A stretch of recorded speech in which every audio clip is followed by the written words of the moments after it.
Okay, ladies and gentlemen, it is fantastic to see you. It really is. Happy Lag BaOmer, if that's what we're supposed to say. I don't know. It doesn't really seem like a Chag Sameach kind of situation, or a good Yantif, right? It's not like really a Yantif. It's not a merry Lag BaOmer. I don't know. Whenever Gary's there, it's a merry Lag BaOmer. It doesn't matter if it's Lag BaOmer or not. So these are. I want to begin by just stating the questions that I put out as a teaser, because I promised that I would deal with at least those, and then we'll see how it goes and what else we can deal with. The first was, why is Rabi Shimon Bar Yochai supposed to interest me?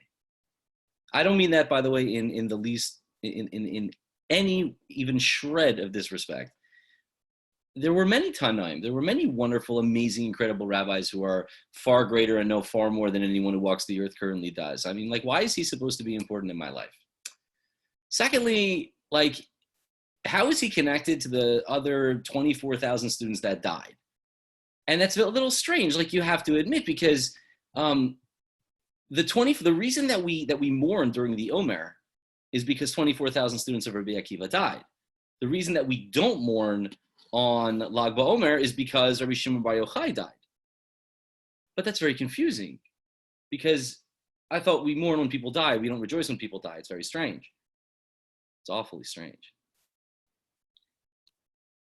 We have this every year we do this. We do barbecues, we do bonfires. I really don't think people know why. I don't buy it. So the impetus behind this class was to really deal with those questions. Let's begin. I need to tell you two stories in order to answer this question. They're both Talmudic stories. And before I tell you the story, I have to take you back in time 2,000 years. And that's a long time. That's a very, very long time. If you think even 1,000 years, just like put things in kind of a historical perspective, 1,000 years ago, William the Conqueror was landing on the rock that was later called England. It's 1,000 years ago. I'm talking about 1,000 years before him. I'm talking pre-Caesar. It's a very long time ago. So how are you supposed to, like, get your mind into that kind of a space? It's weird. It's strange to think in those terms. What was life like? How does it relate to me? We know that this Judaism thing is supposed to be eternal, but, like, who maintains it? Is it miraculous? Does God say that I'll make sure that it's eternal and that's why it doesn't go away? Or is there, like, a method? Keep that in the back of your mind. And here are our two stories, ladies and gentlemen. Buckle up. Here we go. So Rabbi Akiva, everybody knows he had 24,000 students, or actually, to be much more precise, the Gemara does not say that he had 24,000 students. The Gemara says, Shnei Masar Elav Zugos Talmidim Hayula Rabbi Akiva Midan V'Ad Tifras. He had 12,000 pairs of students, but for those math whizzes among you, you know that 12,000 pairs, right? Because 12,000 times 2 is 24,000. He had 24,000 students in these major mega centers, and all of them died. V'kula Mesu, V'Perek Echad, they all died terribly in the same time of year, in the time that we call the Omer, which is supposed to be biblically a very happy time. They all died in this time. And the Gemara says, why did they die? And they shall lo nagu kavod zelozeh, because they did not treat each other with respect. So 24,000 students of Rabbi Akiva died in a very small, very short period of time because they didn't treat each other with respect. It's so hard to understand what that means. And I've heard all the shmuzin, and so have you. We've heard how HaKadosh Baruch Hu God is so precise with his tzaddikim, and therefore he killed them, and it's a big, I don't know if that does anything for you. I don't know if that, like, we're mourning for people who died 2,000 years ago. Frankly, I don't know how my life is different because they're not here. It seems that we have many pages of Talmud to learn. And I don't mean that it's not a big deal that 24,000 Jews died, but I think the Holocaust is a much bigger deal. I really do. I'm sorry. I do. Like, does anybody disagree? Let's see if you got the stones to get up and tell me that you think the 24,000 students of Rabbi Akiva was a bigger deal than the Holocaust. Go ahead. But we don't like block off a month and a half of any year, let alone every year, because 6 million Jews were put into ovens. So it's strange. I'm sorry. It's weird. It's just weird to mourn for these people. Then, when you start doing a little bit of research into it, you read that, well, how did they die? Maybe they were yeshiva students and they all died horribly from being zapped, or maybe they were killed by the Romans during the Bar Kokhba revolt. So one theory has it that they died of plague, in which case they weren't the only ones who died. You recognize that, right? It wasn't a plague that only killed the students of Rabbi Akiva, but there may have been recorded a large plague at the time. That's one way they may have died. Another way they may have died is the Romans were very efficient killers. If you don't believe me, ask the Gauls. So 24,000 students of Rabbi Akiva fell in the Bar Kokhba rebellion, and by the way, a whole heck of a lot more. But that doesn't mean yeshiva students, that means people under his tutelage. It doesn't necessarily mean yeshiva student the way that you and I think of a yeshiva student in a penguin-looking fellow with black pants and a white shirt and a felt hat.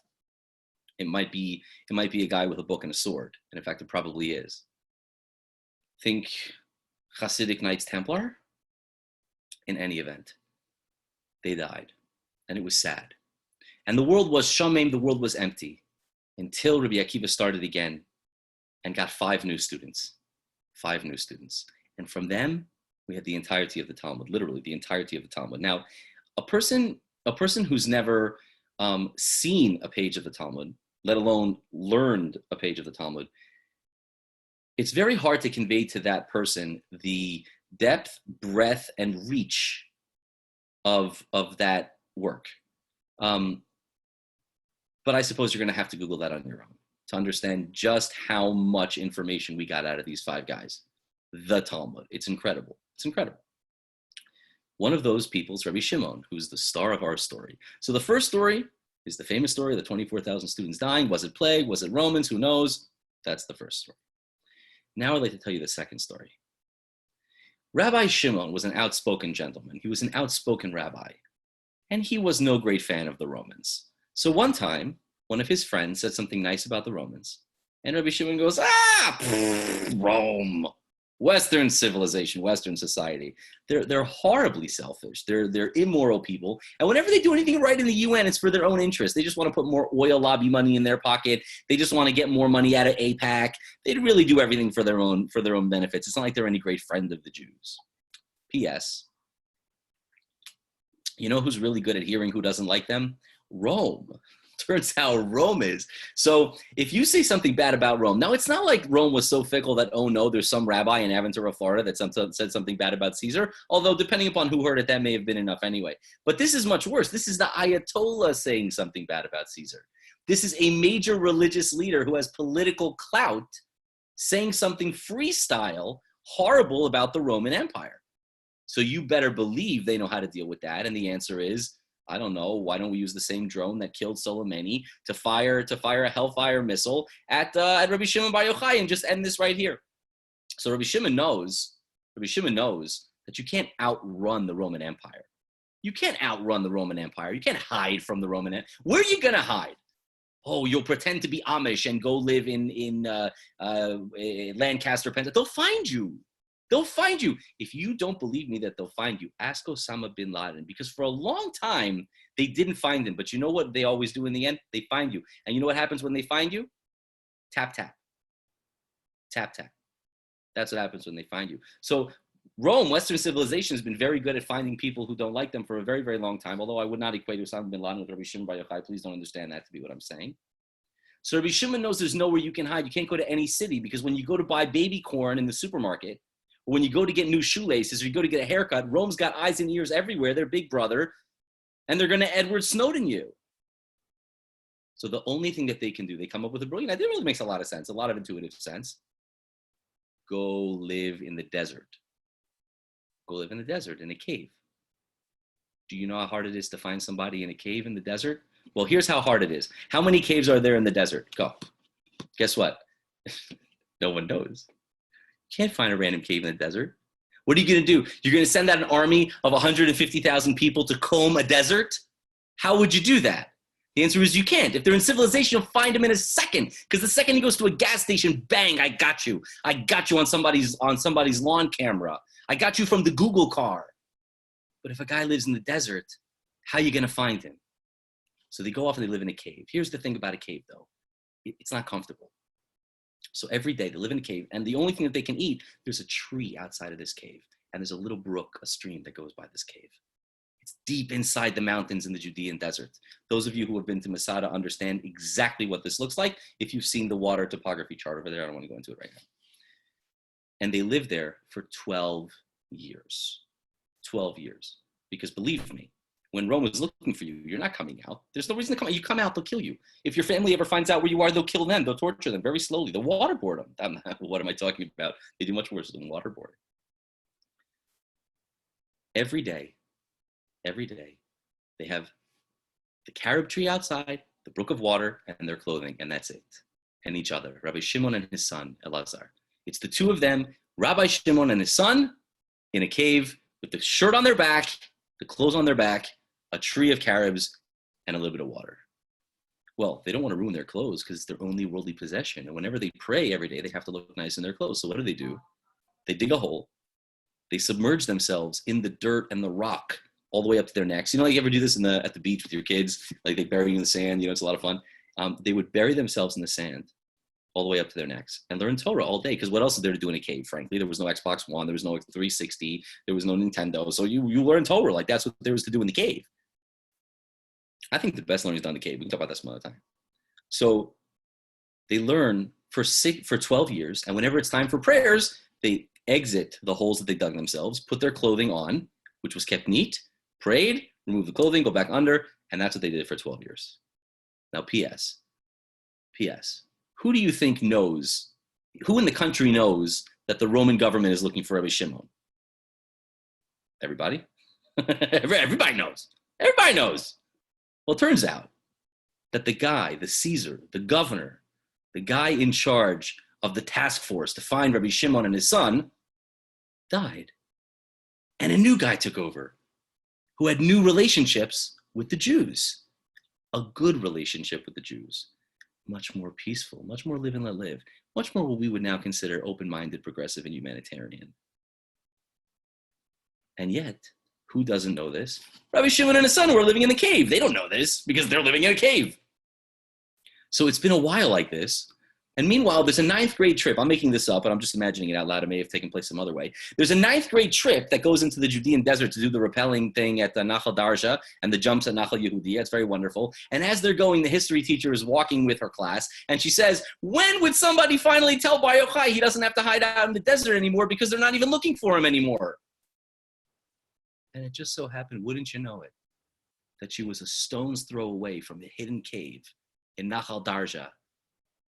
Submerged to the neck was Rabbi Shimon and his son. And after 12 years, God sends an angel to tell them that it's time to come out of the cave.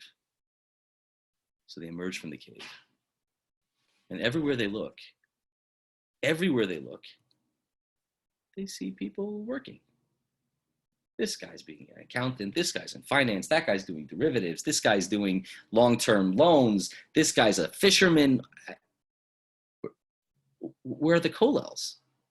People are wasting all their time making money. And whatever he saw, he burned with his eyes. He just burned them, incinerated them with his eyes. And God says, again, this is a story in the Talmud, okay? Whether or not you take it literally, that's a different thing. And God calls him on the bad phone, and God says, you came out of the cave to destroy my world? Everywhere you look, you're incinerating people? Go back in the cave! So they go back in the cave. And this time they spend a year in the cave. But it's interesting because the Talmud doesn't say they spent a year in the cave. It says they spent 12 months in the cave. For those same math whizzes who knew that 12,000 times 2 was 24,000 students, they also knew that 12 months equals 1 year. And yet the Talmud doesn't say that they were there for 1 year. It says they were there for 12 months. So first they're in the cave for 12 years, and then they're back in the cave for 12 months. I wonder if that's related. I wonder if it's related to the 12,000 pairs. And the second time when they come out of the cave, now Rabbi Shimon Bar Yochai doesn't burn anyone. He can put together people who were burned. And they enter into town. They come into town. Now you can imagine they've been gone for 13 years. Nobody has seen them in 13 years. How happy would you be if your long lost father and brother, or even friend, or your rabbi, or the greatest rabbi in the world, you didn't know if he was dead or alive for 13 years? And I would imagine that everybody's good money, Vegas money, was on dead. Vegas money was way on dead. And he comes back, and you can imagine, wow, the tears, the joy, the miraculous nature of it, the gift, the recognition of the gift, the awareness. And Rabbi Shimon's son-in-law, Rabbi Pinchas ben Yair, Rabbi Pinchas takes him to a bathhouse. You can imagine, he probably looked like Gandalf, right? The guy hasn't shaved in 13 years. Takes him to the bathhouse, gives him a nice haircut, a good shave, a nice little cologne. And he sees the body of his father-in-law, Rabbi Shimon, the great Rabbi Shimon bar Yochai. His body was a wreck, a mess.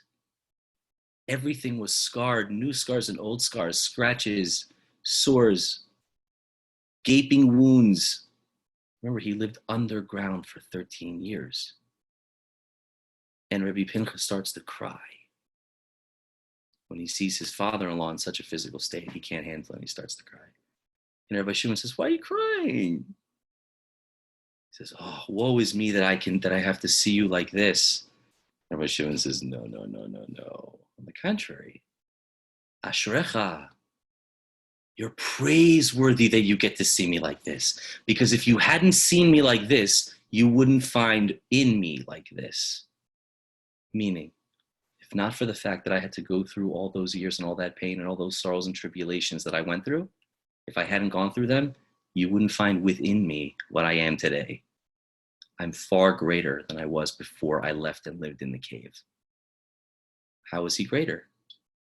The Talmud continues. You want to know how Rabbi Shimon was greater when he came out of the cave than when he went in? Here's how the Talmud relates it. Before he went in the cave, when Rabbi Shimon would ask a question, his son-in-law, Rabbi Pinchas, would give him 12 explanations. Now that he came out of the cave, when the son-in-law, Rabbi Pinchas, would ask a question, Rabbi Shimon would give him 24 explanations.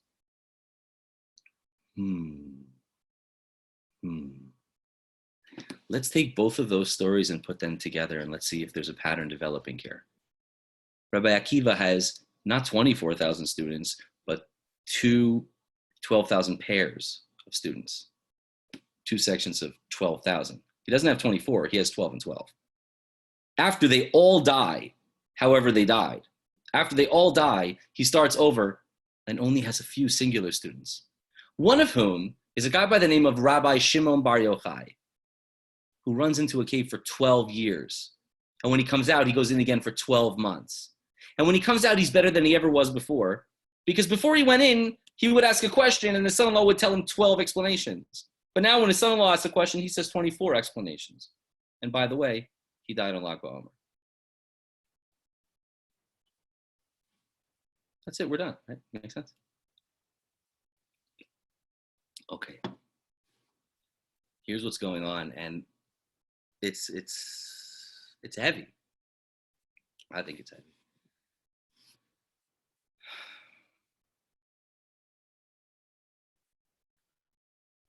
You understand that God created 12 tribes for a reason. For a reason. If he didn't need 12, he wouldn't have made 12. You don't need tribes. In fact, Jews today don't think of themselves in terms of tribes. So you see, we can imagine a Jewish reality quite comfortably with no understanding or idea of tribe. We don't think of ourselves as, oh, I'm from the tribe of Shimon. And the truth is that's because the three tribes that remain, Yehuda from the word Jew, not Yehuda from the word Jew, Jew from the word Yehuda, Yehuda, Benjamin, and Levi. Those are the only three tribes that remain. But we don't think of ourselves as that. We just think of ourselves as, oh yeah, we're the people of Israel. That means that the remaining people, the people who were to remain after the 10 tribes were exiled, don't worry if you don't know so much about this, it's not important. It means that the people who remained had to have been able, in order to carry forth Judaism, they had to be able to integrate into themselves all that which was lost, lest it be lost forever.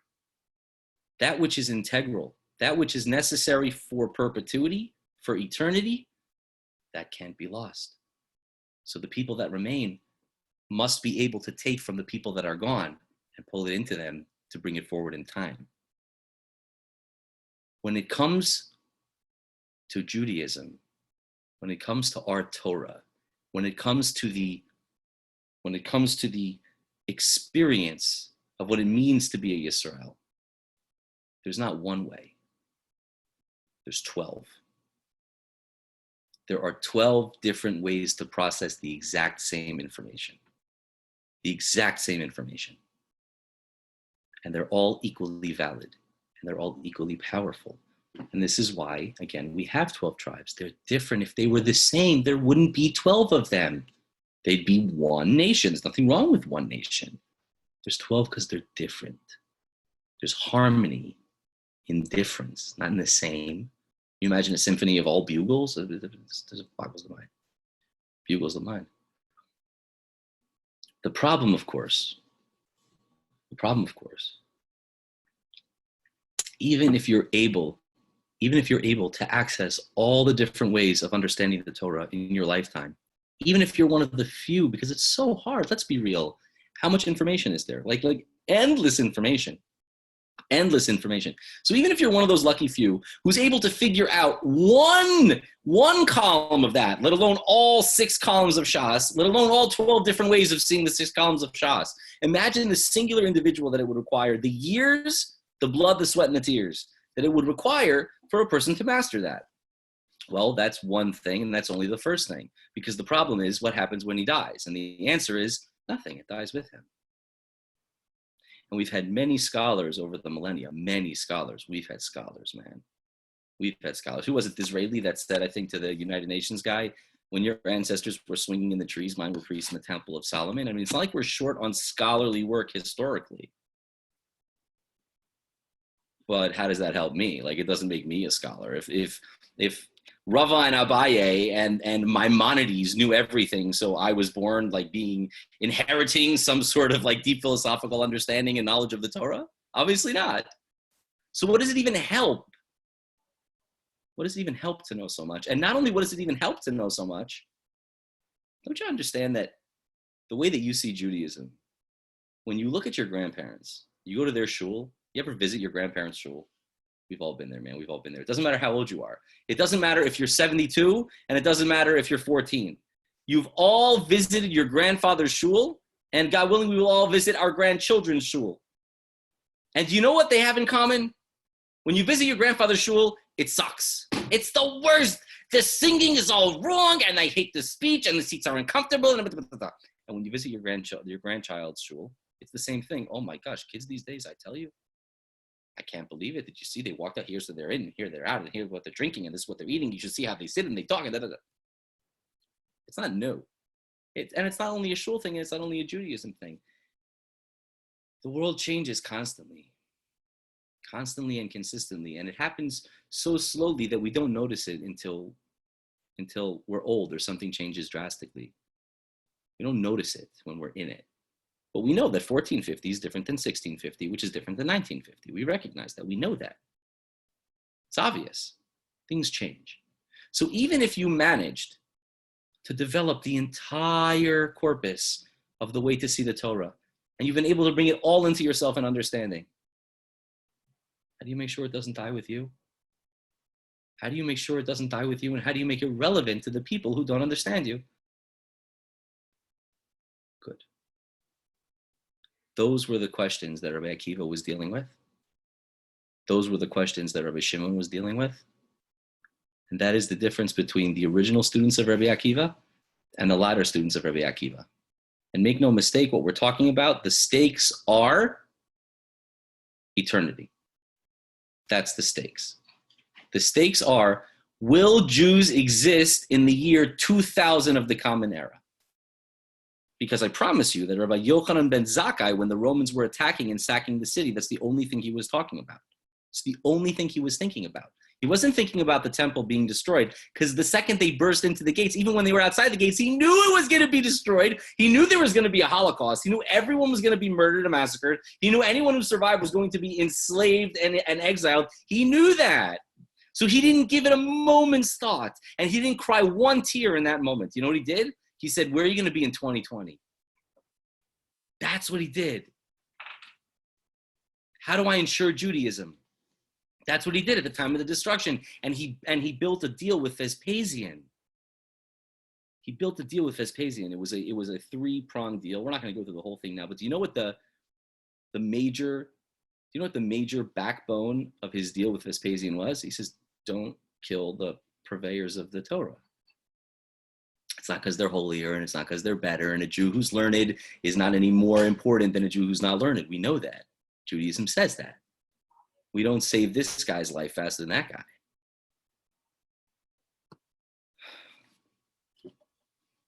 If you don't have the people who can bring the past forward, you disappear.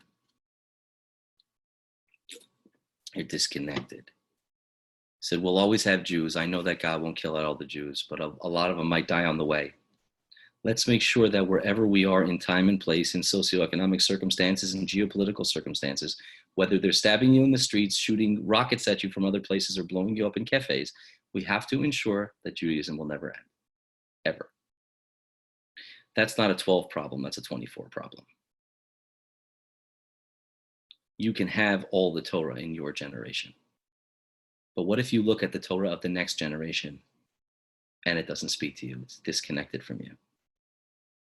Rabbi Akiva didn't have 24,000 students. He had 12,000 pairs of students. He had groups, 1,000. He had groups in each one of the different ways of looking at the Torah, all 12. And he had 2 different generations of students. And this generation of students looked at that generation of students in the exact same pillar of knowledge and didn't respect each other at all. They saw no connection, no underlying pattern, not a different manifestation of the same exact pattern. They saw a disconnection.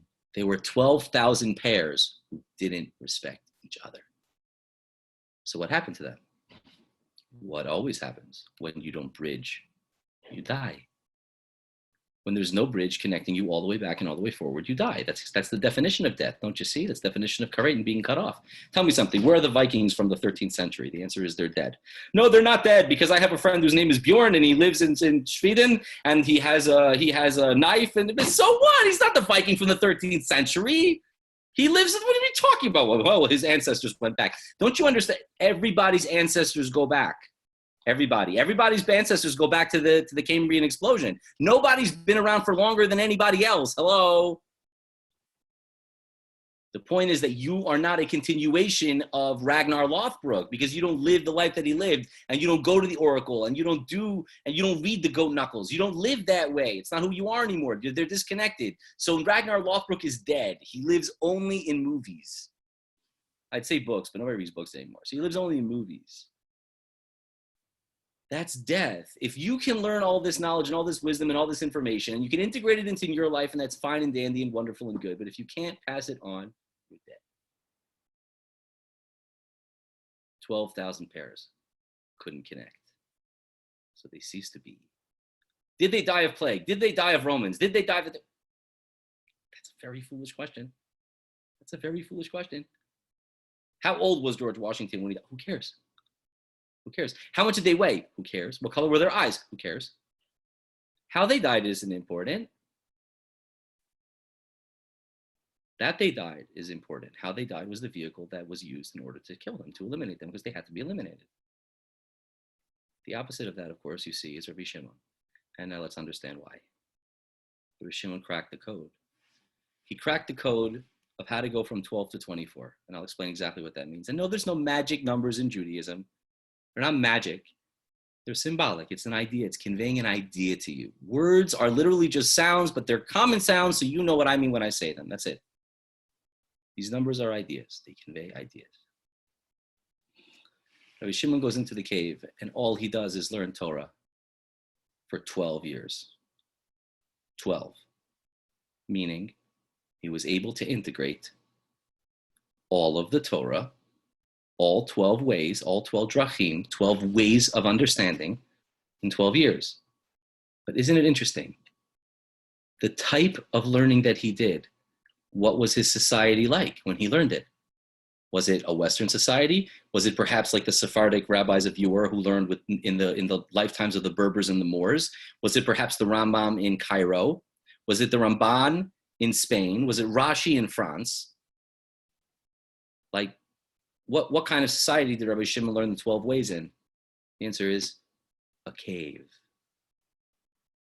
A cave. Meaning, the way that Rabbi Shimon bar Yochai was able to accumulate and integrate all 12 ways was Parav. It's a USB. It's the pattern that underlies all of the manifestations. That pattern, which is brought to bear in the Torah in every generation, in the 15th century and in the 15th century BCE, and in another 15 centuries, the pattern is the same. When we poskin questions, when rabbis take questions today about rocket ships and about medical procedures, they're not creating the Jewish law. They're looking back, they're taking paradigms and archetypes, and they're transferring it forward and applying the same patterns. That's why halakha is not called Jewish. Jewish law is not called laws. It's called halakha, which is a path, a trajectory. This is always why we say it doesn't matter if the rabbi says it's kosher or not kosher. It doesn't matter. It only matters how we perceive something to be. It's the methodology that we use, not the conclusion that we draw. That's what Torah is. Torah is the pattern, not the yes or the no. It's the pattern that you use. So in the first 12 years, Rabbi Shimon was able to accumulate each one of those ways of learning properly in the most broken down pattern possible. If it's in the most broken down pattern possible, what does that mean? It means it's applicable in what generation? In what generation is the pattern that was learned in the cave applicable? And the answer is all of them. All the generations. It's thoroughly applicable because it's only the baseline. It wasn't colored by the Norman French in the 13th century. It wasn't colored by how the Spanish were treating us after the Inquisition. It wasn't colored by anything. It's in a cave. Kind of the opposite of Plato's cave, if you think about it, but different words for different day. So he comes out. So then why does he have to go in for another 12? He's got a problem, doesn't he? The problem is when he comes out, he sees people and he burns them up with his eyes. What does that mean? It means he's been living in abstract land for so long that when he sees people living earthly lives, he has no connection to it at all. He lives in an ivory tower. He lives in the clouds. He understands the pattern of all the Torah mathematically. Yay! What does he not understand? How to make it real. He doesn't understand how to live with people who sweat and who need haircuts and who have to put food on the table and who need air conditioning in their homes. And God says, go back in the cave. How long do you think he goes for? 12 months. 12 months. So when he comes out of the cave and his son-in-law sees him, and his son-in-law starts crying bitter tears on seeing the wounds of his body, and he says, why are you crying? Don't you see? Before I left, you would ask me a question, and I knew the entirety of the Torah. I could tell you 12 answers for your question. I could say, oh, in the year 2020, ask me any question. I'll tell you how the Sephardim will see it, how the Ashkenazim will see it, how Chabad will see it, how the Satmars will see it, how the modern Orthodox will see it, and how the Reform will see it. I'll tell you how they'll all see it. Yeah. But how will Chabad and Satmar and modern Orthodox and Panovich, how will they see it in 100 years? I don't know. Rabi Shimon knows. Now, whenever you ask a question, I give you 24 answers.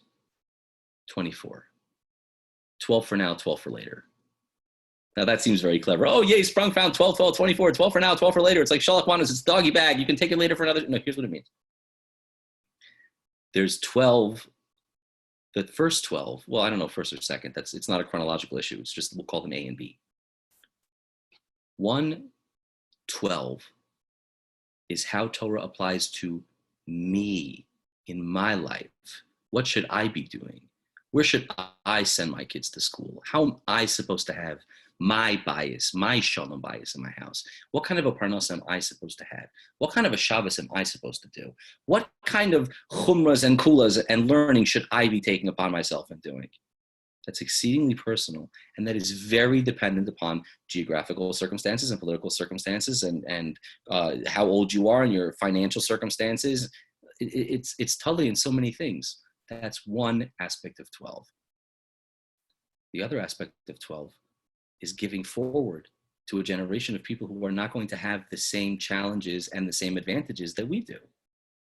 We can't train our children to live well in this world, because the world that they're going to have to live in and pass on is going to be a different world.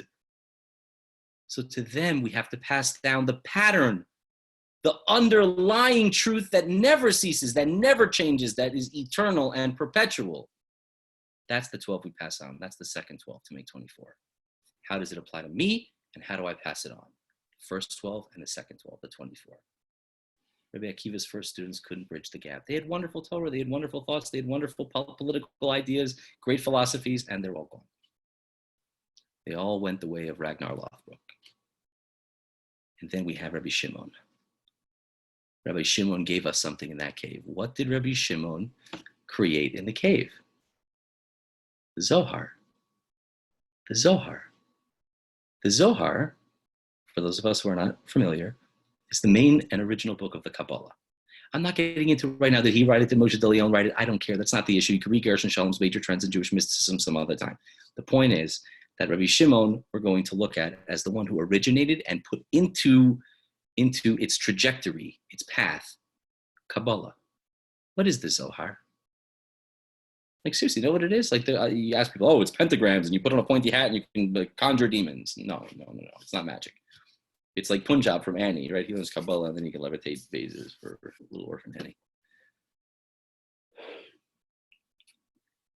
The Zohar is a medrash, which means it's a book of parables on the Bible. It's Midrash Mon Chumash. The Zohar is a medrash, for crying out loud. It's a book of parables. Well, that doesn't seem very deep, does it? It's the deepest. It's the deepest. Do you know why parables are the deepest form of learning? Because a man in a cave, which was stripped down of any external agenda and any external influence and any external pressures and any external anxieties and any external necessities, when stripped down to the nubbins, a man in a cave said, this is true. This sentence, this parable is true always, everywhere. That's a parable. That's a parable. The Zohar is he sat in a cave and said, do you know what the Torah is telling you on the deepest level? This will be true for the next 10,000 years. It will always be true. It's the pattern. The pattern is constant. It's a book of parables. It's a book of metaphors. It's literally what the Zohar is. He's telling you, when they say, oh, it's the deepest form, it is incredibly deep because, again, it's the pattern. It underlines all of the situations and anecdotes that happen to play out. It tells you how the thing will go. That's what the Zohar is. That's what Rabi Shimon does. We say, what keeps us eternal? What keeps us eternal? Well, the answer is that even if we have very, very few, that's all it takes. It only takes a few. As long as we have a few repositories of 100% of the information that we need, that we've always had since the very, very beginning, we never die. Sure, some of us will be black and white and tall and short and rich and poor and happy and morose and all sorts of things, but that doesn't matter. That's not the eternal part of us. That's the individual part. That's the chaotic part. That doesn't matter. To the extent that we can live it for ourselves and make it very, very relevant and pass it down to other people, that's what matters. Why did the students of Rabbi Akiva die? They were 12, not 24. Why did Rabbi Shimon, he died the same time, not the same time, but the same time of year. He died much later. Why do we celebrate his death? We're not mourning death and celebrating death. We're mourning a problem and we're celebrating a solution. The reason that we have laws of mourning during the Omer for the students of Rabbi Akiva is because we have the same problems as the students of Rabbi Akiva. The second we're finished with those problems of not having respect for other forms of Judaism that are, I'm not saying, by the way, that someone can say, oh, so I put a pineapple on my head and that's what Hashem wants and I'm a form of Judaism. That's not the point. That's a different truth for a different day. As long as we're not totally okay with all of the true and correct manifestations, possible manifestations of Judaism, as long as we're not correct, as long as we're not good with that, as long as we can't connect with anything outside of ourselves, as long as we can't see how our ideas will play out in 40 years, we're dead. We're dead already. I mean, you're still living. You're a cosmic puff of dust. You'll be around for a certain amount of time, but you're already dead. To the extent that you can live it in your life and you can give over the pattern to the next generation, you live forever. You are a piece of eternity. Rabi Shimon bar Yochai has 24. The 12 personal and the 12 eternal. The 12 USB, 12 universal. That's the 24. Him, we celebrate. We celebrate. It's not about death. It's about celebrating the solution. And it's about mourning our problems that we still have so noticeably in our communities. We still have these problems. Same problems. As long as we got those problems, we're going to have to grow beards in April. It's just the way that it is. So let me see. 1 second. Let's see. We go back to our original questions. Why is Rabi Shimon bar Yochai supposed to interest me? I hope we answered that. Is he connected to the dead students during the Omer? Yes. Is Lag BaOmer really a thing or just Memorial Day with a barbecue?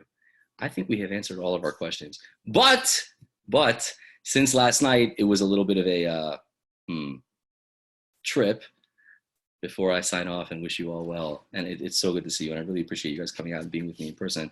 I will take questions, comments, or points of clarification. Please feel free to unmute.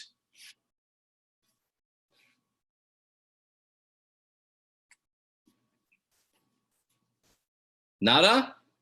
It was exceedingly clear, or nobody wants to ask anything and you can private message me later. If you prefer that way, that's fine too. Okay. Peace and love, everybody. Have a great day. Great night. Happy Lag BaOmer.